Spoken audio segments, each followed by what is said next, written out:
Hello everyone, and welcome back to my channel where we talk about interior design tips and inspiration. Today's video is a follow-up from last week's video where I talk about why you don't really necessarily need an interior design style. I'm a big believer into people creating a style that is unique to them, their personality, and their lifestyle. So not only does it look gorgeous and it reflects them, but also it works for their lifestyle and their day-to-day, how they function in their homes. So in today's video, we're going to be discussing how you can come up with your own interior design style from scratch. If this seems a little bit too intimidating to you, then next week I am coming out with a video all about how you can mix and match interior design styles, which may seem a little less intimidating instead of starting completely from scratch. The very first thing that I would do when creating an entirely new interior design style for yourself would be to pick 3 keywords that you want to base your home around. How you want to feel, how you want it to look.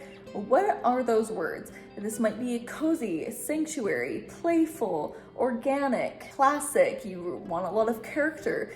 They don't necessarily need to all go together, but find 3 key words that you really connect with that you want your home to emulate. The next thing that I would do is to pick a color palette. You're gonna wanna create a color palette for a few different things. So one for general paint colors. You're gonna wanna pick about 3 to 5 general colors. Then you're also going to want to pick a few different colors for metal finishes and a few different colors for wood finishes as well. If you're struggling to come up with a solid color palette that you enjoy, refer back to those 3 keywords and see what comes up for you when you think of those words, and that might help you narrow it down to a color palette. For the metal finishes and the wood finishes, maybe in the future I'll make some videos about how to mix and match different metal finishes and wood finishes, because I know that that can seem a little bit daunting when you're not used to it. So if you would like some more information on that, definitely let me know in the comment section and I will make sure to make that video. Now that you have this list of your keywords and then your color palettes,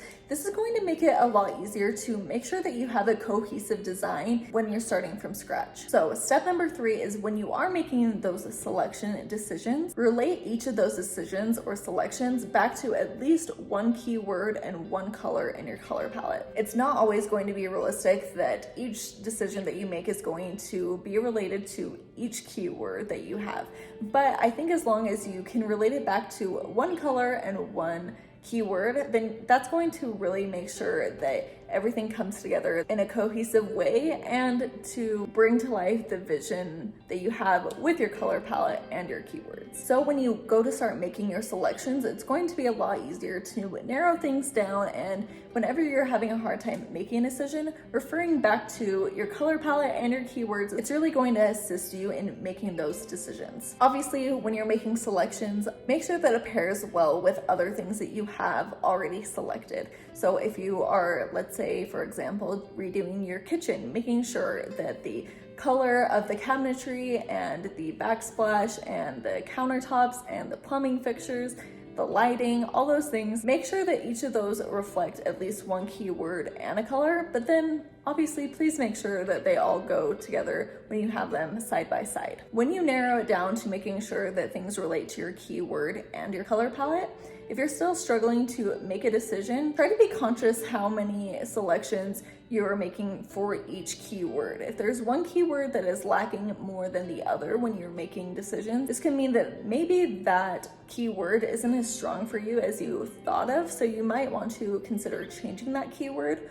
Or on the decisions where you have a lot of different options, pick the option that relates most to the least used keyword. That way you make sure that it is appearing in your design and it's not getting forgotten about.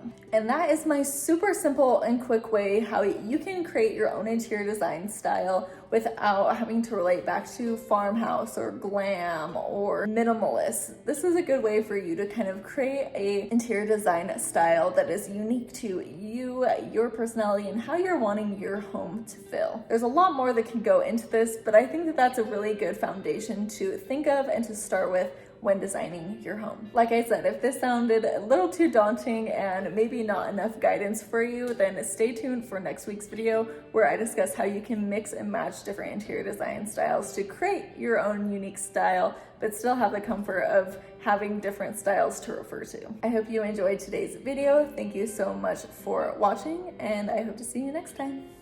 Bye.